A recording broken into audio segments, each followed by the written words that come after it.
Welcome to This Week in East Brunswick.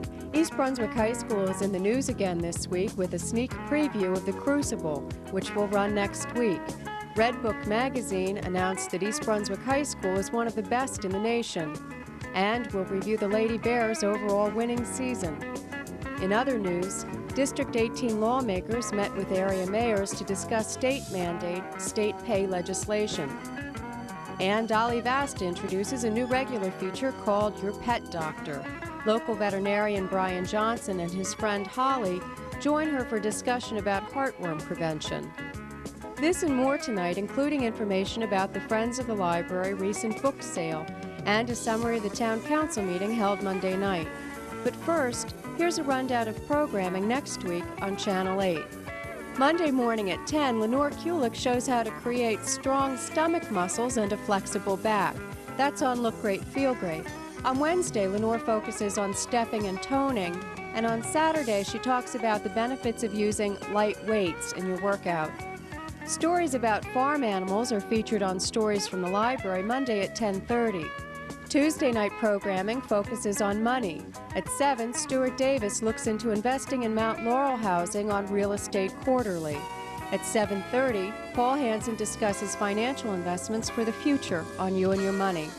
And at 8 o'clock, live on Channel 8, the Board of Education presents the school budget for the 1992-93 year. A public hearing will also be held and cablecast live from the library Tuesday night. Technical, business, and computer education in the schools is highlighted Wednesday night at 7:30 on Spotlight on Education.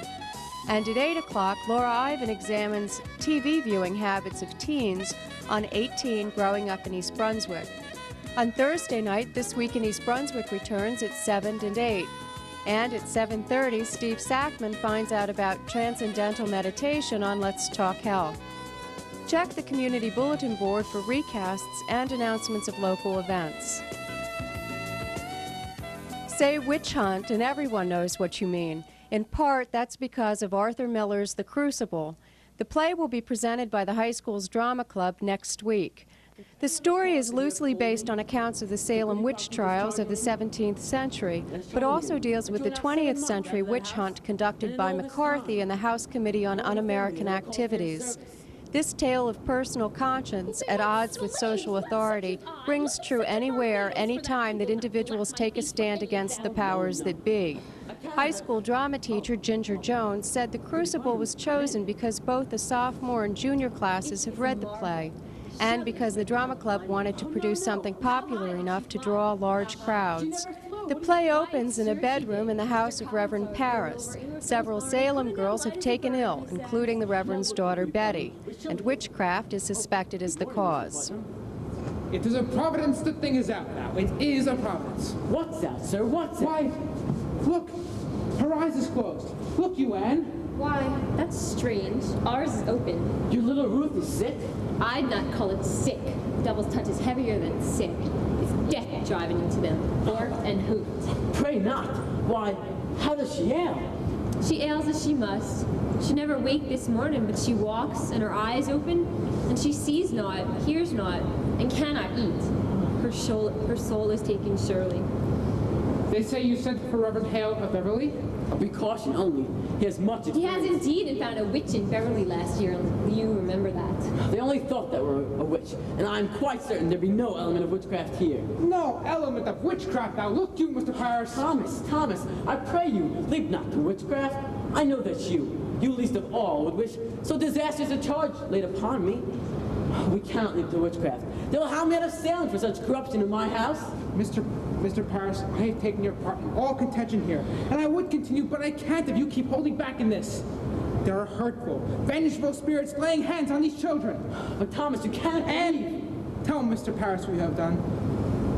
Mr. Paris, I have laid 7 babies unbaptized in this earth.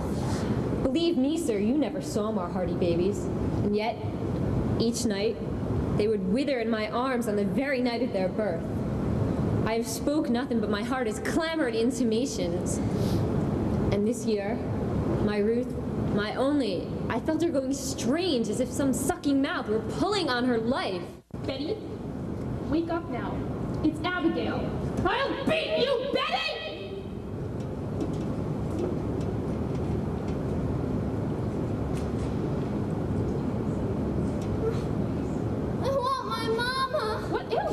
your mama's dead and buried.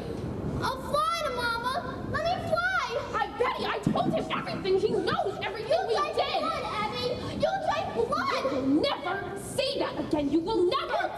You did. You drank a charm to kill John Proctor's wife. You drank a charm to kill Betty Proctor. Shut it! I say shut it! Now look, you, all of you. We danced. And Tituba conjured Ruth Putnam's dead sister, and that is all. And mark this. Let either of you breathe a word or an edge of a word about the other things, and I will come to you in the black of some terrible night and bring a pointy reckoning that will shudder you. And you know I can do it. The Crucible will be presented by the High School Drama Club on Friday and Saturday, March 20th and 21st at 7:30. Tickets available at the door are $3 for students and $4 for adults. For senior citizens, admission is free. Hi, I'm Amy Fisher, and today I'm at East Brunswick High School, which, according to the April issue of Red Book magazine, is one of the top 140 high schools in the country. And I have with me Mr. Charles King, the principal, and Dr. John Kopko, our superintendent, who, on all of us, feel East Brunswick High School is the best. But we'll talk about this award. Mr. King, why do you think East Brunswick was chosen for this great honor? Well, as I've said on numerous occasions, I think there's a lot of very good things that happen in this building. We have some outstanding students. We have tremendous achievements. We have a staff that's extremely dedicated to helping them along that process. Supportive parents that want to see their children succeed, parents that moved to East Brunswick because of the schools. He kind of put those ingredients together, and Red Book obviously saw some of those things that we've been seeing for the last several years. Some of the schools were honored for specific things, but East Brunswick was one that was honored for overall excellence. That's something we pride ourselves on, isn't that true? Well, the motto for the school, as you know, is excellence in the academics, the athletics, and the arts. And we have carefully chosen that so that we don't just focus on one phase of it, because truly an outstanding school is one that deals with all areas of the curriculum, whether or not it be extracurricular or within the confines of the classroom. So that's a very important aspect of the award, and that makes us extremely happy that they didn't just choose one program over another. And Dr. Kopko, as the superintendent of this great place, how do you feel about winning this award? Well, Amy, I'm very pleased to win this award, and I'm also very pleased for Mr. King and his entire staff here, because Mr. King, his administrative staff, the faculty, the teachers that we have, the support staff, the students have worked extremely hard. And to be recognized as 1 out of 140 in the entire nation is quite an accomplishment. And as Mr. King mentioned, the distinction of overall excellence is something we could take a great deal of pride in. And I think it also is something that the community can share in. So, you know, accolades and congratulations to Mr. King and everyone associated with East Brunswick High School. The East Brunswick High School girls basketball team season came to an end last Tuesday with a 64-49 loss to Piscataway in the Central Jersey Group 4 state sectional final at South Plainfield High School. The Lady Bears, who beat the Chiefs twice during the regular season, end their season with an impressive 26-4 record. Their other losses were to Palos Verdes, California, John Jay High School in upstate New York, and St. Peter's High School in New Brunswick. Coach Reggie Carney said of Tuesday's game that Piscataway came out strong and were emotionally ready and just played a step up above the Bears. Highlights for the team this year included winning the GMC Red Division crown, playing against St. Peter's for the GMC Championship at the Rutgers Athletic Center, breaking the school record with 26 wins. Junior Kara Mataseski becoming the first girl at East Brunswick to break 1,000 points. The first girl basketball player to score 1,000 points in her career. 2 minutes and 10 seconds remaining in the first quarter here against Edison. A lot of pressure off. I'll tell you a story. Reggie said against Woodbridge the other night, she couldn't miss. He had to sit her down at the end of the game because they had the balloons and the cake and everything ready for tonight. So he didn't want her to score the point. points on Tuesday night. Senior Erica Weir breaking 1,000 points and the high school record for career rebounds with just under 1,000. She's got the break. She's got the basket and the foul. 1,000 points and more. That's it. I'll tell you, what a way to get it on a still and a fast break for Erica Weir. Seniors leaving the team this year will be Erica Weir, who plans to attend George Washington University, and Laurie McGinnis, who plans to attend Ohio University. Coming back next year will be juniors Jan Pritztup, Kara Mataseski, Keisha Weir, Laurie Varela, Tricia Flanagan, Tamika Perez, and Sharon Augustine, along with starting sophomores Colleen King, Courtney Bloor, and Katie Whalen. So look forward to another explosive season of girls basketball. 14-10 East Brunswick. Senator Jack Sinagra, with Assembly members Harriet Durman and Jeff Warsh, held a meeting at the library with mayors of towns in the 18th Legislative District to discuss state-mandate, state pay legislation and its effect on the municipalities. The meeting was one of 10 state-mandate, state pay meetings held in the legislative districts throughout the state. The legislators said they wanted to listen to what municipal officials had to say about the legislation. In attendance were Councilman Joe Hudak of East Brunswick, Councilman George Asprokulis of Edison, Mayor Susan Marshall of Metuchen, Mayor Tom Toto of South River, Councilman Will Cook of North Brunswick, and Mayor Duke Graylick of Milltown. Sinagra explained what state mandate state pay means. And what state mandate state pay means, when the state mandates something, usually what's happened historically is we as local governments have to pay for it. And one of the whole point of having this bill introduced is to make our legislature more responsible for what they do to local tax rates. Assemblyman Jeff Warsh clarified the meaning and content of the proposed bill, and Assemblywoman Harriet Durman followed with the effective state mandates on municipalities. Specifically, the legislation is called Assembly Concurrent Resolution Number 2, ACR Number 2.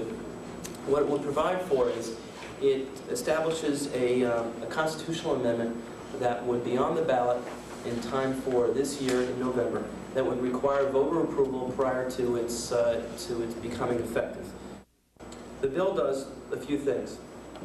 It requires that before a program can take effect, that the state fund that program. If it's going to have have an impact on any local government, if it's going to have any impact on county government, then the state will be required to fund that program or fund an expanded program that's currently in existence.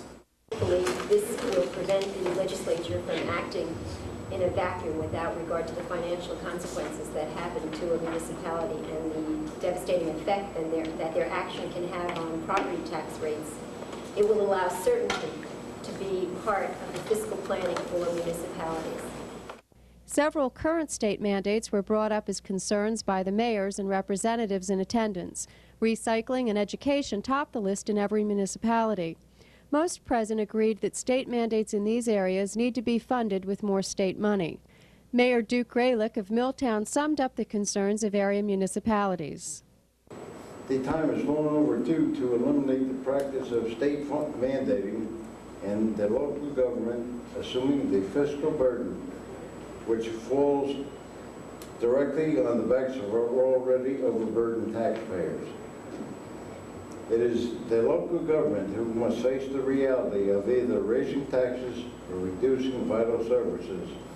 The legislators stated that the proposed resolution would have to get a 3/5 vote in both houses in order to be placed on the ballot in November.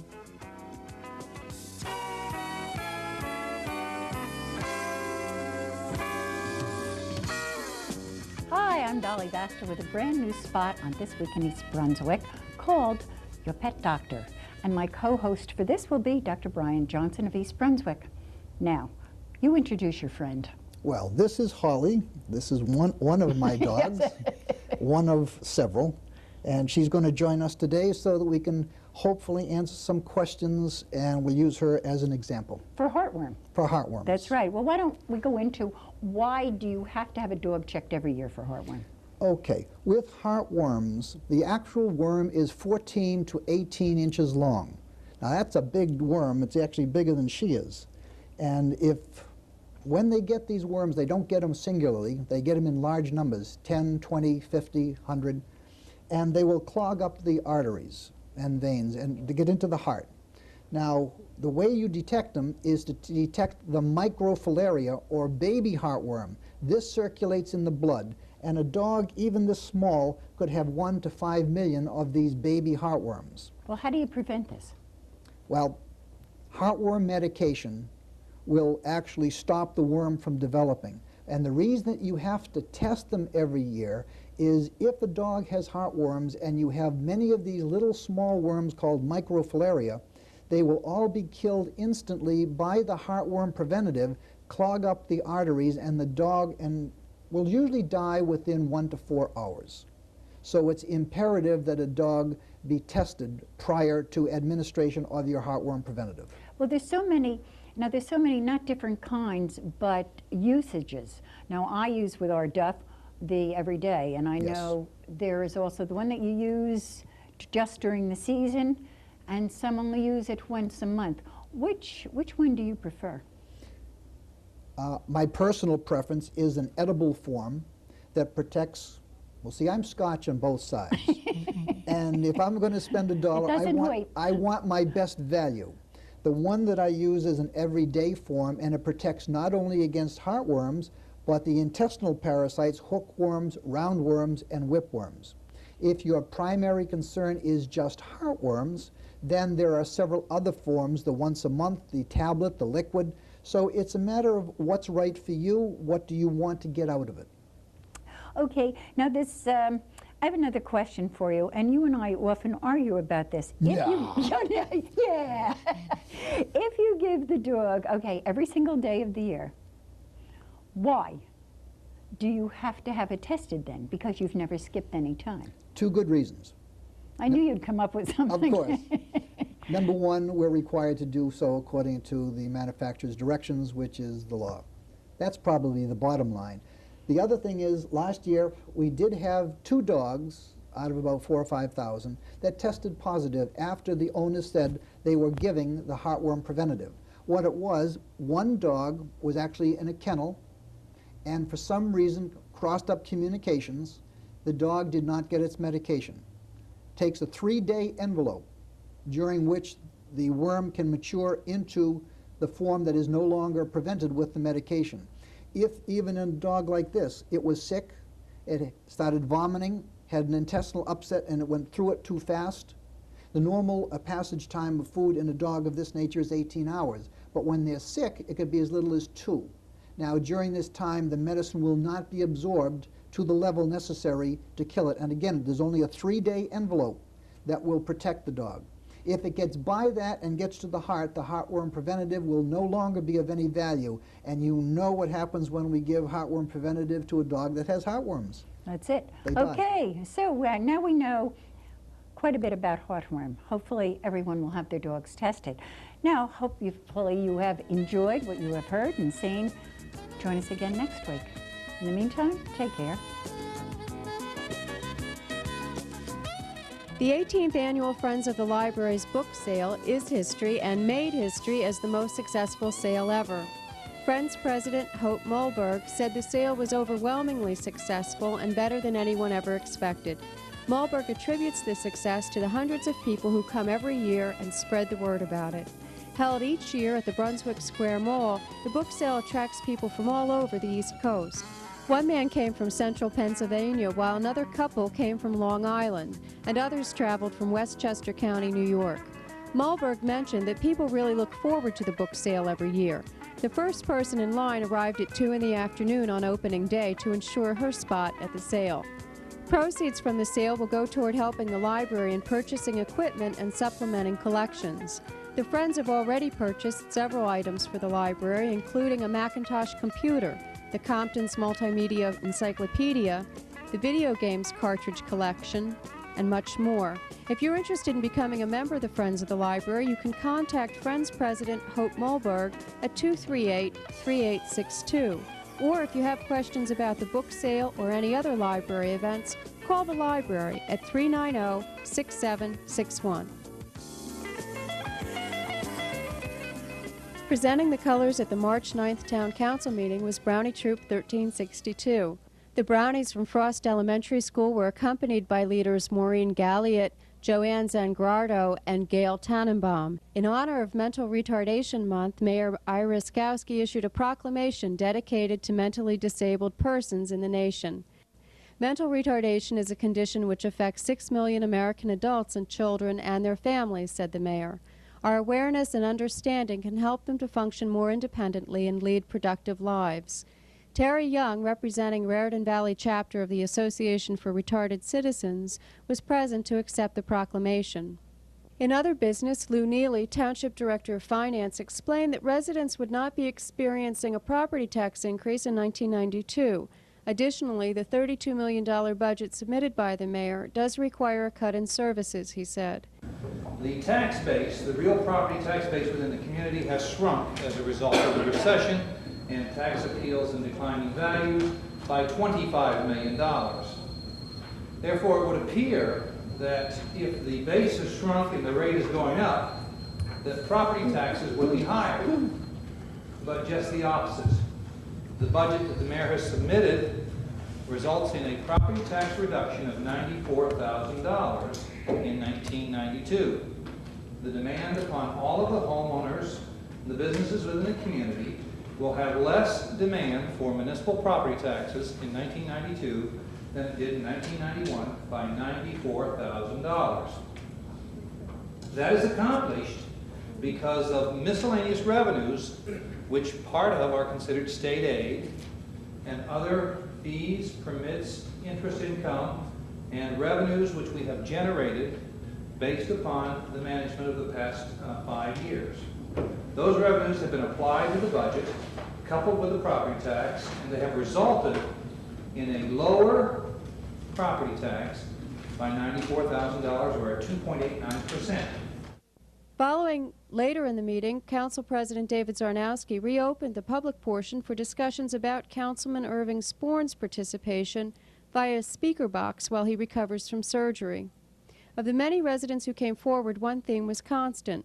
It is Mr. Sporn's right as an elected official to participate and vote in council decisions. Councilman Sporn, aware of his many supporters, suggested in a letter that he may consider litigation as a necessary recourse. To the Township Council from Councilman Irving Sporn regarding participation at meetings.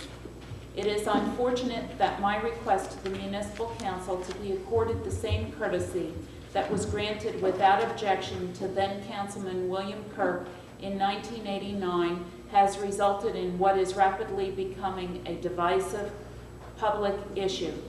It was never my intention to seek anything over and beyond an already established precedent, nor did I expect any resulting publicity that could be damaging to the well-deserved public image of a well-meaning and publicly responsive Republican council. In the interest of reestablishing harmony within the council and to avoid the possible cost imposed upon the taxpayers of East Brunswick by forcing me to take legal action, which I am very reluctant to do, I ask the council to reconsider its previous position on the subject and to approve Resolution 9215, allowing me full participation at meetings with voting rights after disapproving Resolution 9214, which can only serve to exacerbate the already existing problem. In a prepared statement, Councilman Joseph Hudak defended his decision to vote against allowing Mr. Sporn phone participation during his recovery. Beginning with an assertion that present residents did not necessarily speak for the entire town, he proceeded to explain the Open Meeting Act and its intended effect. A lot of people really don't understand the issues of this thing. The Open Public Meeting Act was enacted by the legislator to ban certain unethical practices of public bodies that was preventing the public from scrutinizing their actions and decisions. The law specifically states that all public business must be conducted in full public view. The East Brunswick Council has the legal and moral obligation to conform to this law. It is not the intention of the legislator to permit absentee voting. That's what this comes down to, absentee voting by a number of the governmental bodies covered by this legislation. And the legislature is also covered by this law. As Mr. Bush says, there's no case histories. They left it to the council to decide on policy. We just made a policy to make the rules. After lengthy discussion, the council voted 2-1 to allow Sporn to use his telephone hookup. Clark said he voted yes to avoid the cost of litigation. Councilman Hudak cast the only opposing vote. That's all for now. Thanks for watching.